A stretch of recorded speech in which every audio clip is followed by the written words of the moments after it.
इस्तीफा नहीं दिया। मैंने भाषण ऐसा किया कि पवार साहब आने वाले दिनों में इसके ऊपर आवश्यक तो विचार करे और निर्णय ले। तुम्ही फक्त आता भाषणामधूनच सांगितलं की यापूर्वी देखील साहेबांना अशा प्रकारे असं आहे की पुन्हा सांगितलं, मी मराठीत भाषण केलं, मी असं का करताय? मी मराठीत ते भाषण केलेलं आहे आणि मी हे सांगितलेलं आहे की मी इतका वेळ काम केलेलं आहे, इथून पुढं आणखीन कोणाला जबाबदारी द्यायची असेल पवार साहेबांना तर ती त्यांनी योग्य तो त्यांचा विचार करावा।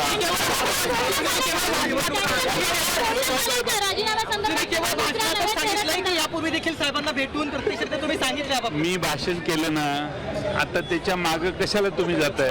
पुन्हा बघा ना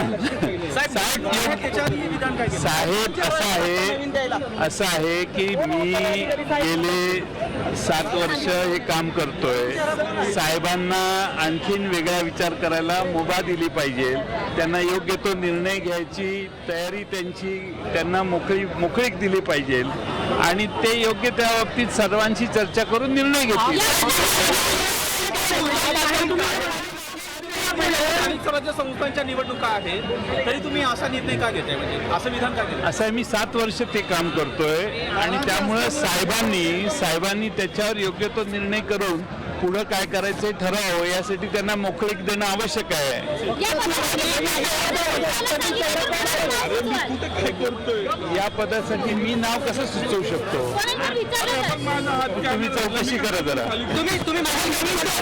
नवीन चेहरा आला असल्याच्या बातम्या अज्ञातवासाचा हात आहे देखील त्यानंतर तुम्ही आज या वर्धापनाला अशा प्रकारचं वक्तव्य केल्यामुळे मी अज्ञातवासात कधीच नव्हतो, मी ज्ञातवासात आहे। सर्वांना मी कुठं आहे ते माहीत असतं, काही प्रॉब्लेम नाही आणि त्यामुळं मी या ठिकाणी 7 वर्ष काम करतोय।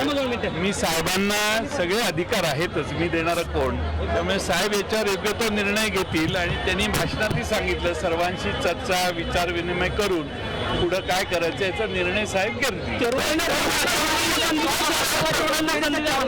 दोन राष्ट्रवादी चर्चा सुरू आहे, अजित पवारांसोबत गेलं पाहिजे असं एक आमदारांचं सातत्याने म्हणतोय, तुम्हाला देखील त्या आमदारांनी सांगितलं? तुम्हाला भेटले का ते आमदार? भेटले, उत्तम जानकर भेटले, त्यांनी सांगितलं काय म्हणतात ते जयंत पाटलांना सांगितलेलं आहे, जयंत पाटलांना सांगितलं पवार साहेबांकडे जाऊन आमचं मत मांडा।